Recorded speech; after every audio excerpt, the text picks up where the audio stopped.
Welcome back. You're listening to Houston Real Estate Radio. I'm your host, Shannon Register, and today I'm joined by Keith Hebert right here in the studio. We are coming to you from the RREA.com studio over in Spring, Texas today, and we have been talking a lot about buyer representation. And the end of last segment, we were talking about ways to strengthen your offer. If you're a buyer and you're trying to purchase a property, and it is a big letdown when you've got your heart set on a house and you don't get it because somebody else got it, and that is a big letdown for buyers, and it can be very frustrating. So we were talking about some ways to strengthen the offer. Obviously, you've got to make sure your financing and all is in order, and there are some loans that are stronger than others.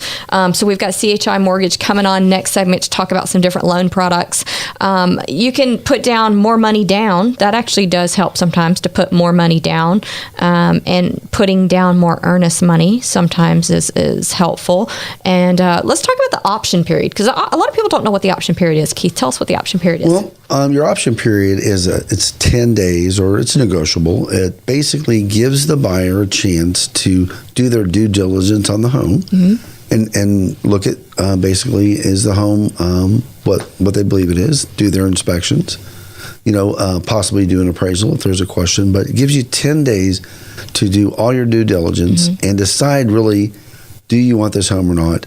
It gives you a chance to say, I want it or not. You pay money for the option period. So you're actually paying the seller to take their home off the market for you during that time period. And if the buyer backs out and they decide not to buy it, the seller keeps that money. So let's say you're a buyer, you put up $200, the seller takes their home off the market for 2 weeks while you do some inspections and really check everything else, the HVAC system, and get everything looked at. And then you come back and you say, I don't want it. The seller keeps that $200. That was what you paid the seller to take the property off the market. Right. And but if the buyer buys the property and closes, then generally they get that money credited back to them at closing. Not always. It's negotiable, but usually they do. So the option period, that money you're paying for that option period, that can actually be a negotiating point. If you're willing to pay them more money per day to keep that house off the market, it might be better than someone else who's just, especially in a market where you've got buyers putting in multiple offers, and then taking the one that's the best and backing out of the others. You may want to go for higher option money. Right, or a reduction in the number of days, the option days. If you can reduce your option days from traditionally it's 7 to 10 days, if you can do a 3-day option period, then that says to the seller, wow, they want this home. They want to get in here and get out of it. They're not going to give me a big hassle, because all they're looking, 3-day option period, they're in and they're out. That's strong. And I don't know about you, Keith, but I like to talk to the selling agent and see what's going on. If it's a buyer, I want to talk to the buyer's agent, see what's going on, because sometimes the seller may need more time in the house, and that can be negotiable when you're going to close, or maybe doing a lease after they purchase the home. So that's important. And I'm sure you think of it this way too, but every conversation you have with that other agent is you're negotiating. Exactly. And when you're on the seller side, and you ask the seller, what happens if it doesn't close on time, or it doesn't close? How would that financially affect you if you're out of your house and the moving truck is gone? Yeah. Can you handle that? Or would it really put you in a bad spot? So financially, you might need a 7-day or 15-day or 30-day lease back in order to financially look out for the worst case scenario. You can get creative too. Not everybody has the option of creativity, but if someone owns their home outright, don't have a loan on it, then you can get kind of creative. So for example, maybe you don't put in the strongest offer. You don't want to, or maybe you can't even afford to go that extra $10,000. But maybe the seller will finance the house for you. Right. They'll earn enough in interest to make up for that $10,000, and it's worth it to them. Yeah, that'd be a seller second. Yep. So there's some creative ways to make a stronger offer or make a deal work that may not have worked otherwise. Right. Well, there's a story of I heard recently where the buyer loved the house, wanted to make a full price offer, but he also wanted something else. He wanted the family pet. And the seller's husband said, or the wife said, "Well, wait a minute," and the husband said, "Oh, wait a minute, let's see the offer." Well, anyway, he got the pet. Okay, that's interesting. I hadn't seen that one. I have seen them though, where the boat stays with the house, or something. The seller wants to sell their furnishings with the house. Right. And what I've found is most of the time the buyers don't want those furnishings. However, I did have one time I was showing a buyer a house, and they walked in and they said, "I want everything to stay the same. I love everything about the house." And so we literally, even though I advised against it, we literally made the offer and offered to buy the furniture and everything in the house. So it happens both directions, That just happened to me. I have a buyer from just came from Louisiana, walked into a house, and I want everything. I don't want them to move anything. I just want to move into this house. And sometimes it works and sometimes it doesn't. That's true. Well, it really helps on if it's a builder who's getting out of the neighborhood and they want to leave all the furniture and they don't have to sell it. So that works well with the homes that are the model homes that are moving homes. Seller contributions are something that sometimes buyers need that to be able to purchase the home. And what we used to see is the seller contributions would take away from the sales price. But a lot of times in a strong market, people overpay for the house, but take it back in seller concessions, right? And that's acceptable to do. It is acceptable. So when you see home sell overpriced, sometimes that's what they're doing. Right. It does tend to make your offer a little weaker because the seller's thinking, well, I've got to contribute to their closing costs, and now I have to look at will my home appraise? Yeah. So it can happen, and people are doing it, and there's some reasons why it's good to do that. But generally, if you're looking at that from a buyer's side, that may weaken your offer a little bit.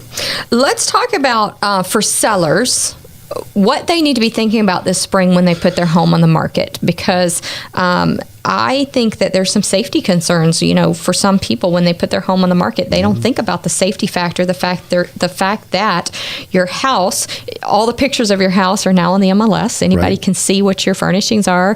They can see what you have, and they can see your floor plan just from looking at it online, especially with all the videos we have now. So I think there's a safety factor with putting your house on the market. And I always tell my sellers, take down your names of your children off the walls. It looks really cute above the crib, but take it down. Take down your personal photos, and just really be more on alert for security, and make sure that you put away things that could be easily stolen. Right. Well, one of the things I think you'd want to make sure is that if you're living in the home, you want a super box on the lock. And that means it's a computerized box.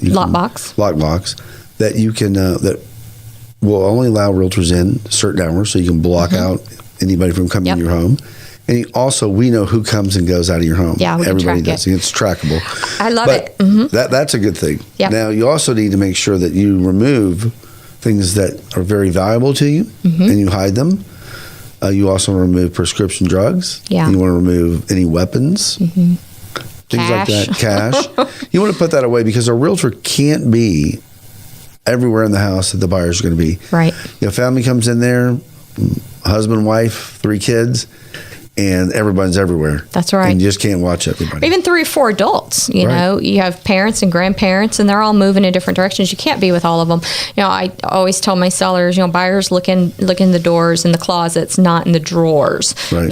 But it's important that you just make sure that your home is secure. You need a safe to put everything in. Your jewelry, your collectible items, things that are of value, and your mail. Don't leave your mail out on the counter, and don't leave your taxes out. Yeah, exactly. Put away your taxes. You don't want that buyer knowing anything about your finances, for because sure. Anything that they see can be used against you. That's exactly right. That's exactly right. And there was a recent incident that was reported on Fox and Friends where a realtor got caught stealing out of someone's home. Yeah, I mean, that does happen. Rarely. We do have strict standards, but when we continue to raise the bar. But, you just have to be aware that people are going in your home, and you've got to make it ready for strangers coming in your home. Another thing with sellers is you have to know the house that you're selling, and the seller needs to understand how quickly or how soon or how long it's going to take to sell the house so that they can be prepared how long it's going to take for them to move out. I know, townhomes usually take longer to sell, although not always, than like a single family home. Also, rural properties take longer to sell, especially at a higher price point. right? I know you've got one that's tricky right now on the lake. Right. I have a property that's on the east side of the lake. It's the Sunset Home. On Lake I Houston. call it on Lake Houston. No, it's over in Huffman. Sunset Home, I love that. And it's an awesome property, but it needs some work, and it's at a higher price point, and it's just going to take the right buyer or somebody looking for sunset property. Yeah. I love that, the Sunset property. You can just call REA and just ask about that Sunset property, y'all, because it's a really nice property. There are so many great properties out there on the market, and there's going to be a lot more as we get farther into spring. That's why it's a great time to put your house on the market now before the flood of homes comes on the market. Right, that flood, right now, the absorption rate and the days on the market is a little less than you're going to see in the spring. A lot more homes coming in the spring, a lot more buyers. But then there'll be a lot more competition. So right now is a great time to get your best price and have less competition.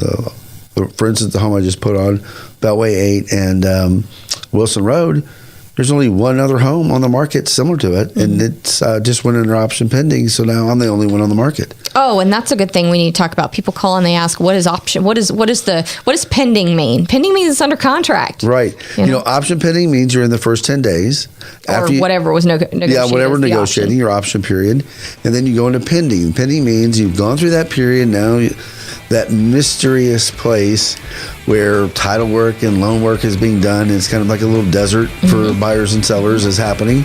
And then you go into a pending sale, and that means this home is closing. Yep. All right, we'll be right back here on Houston Real Estate Radio.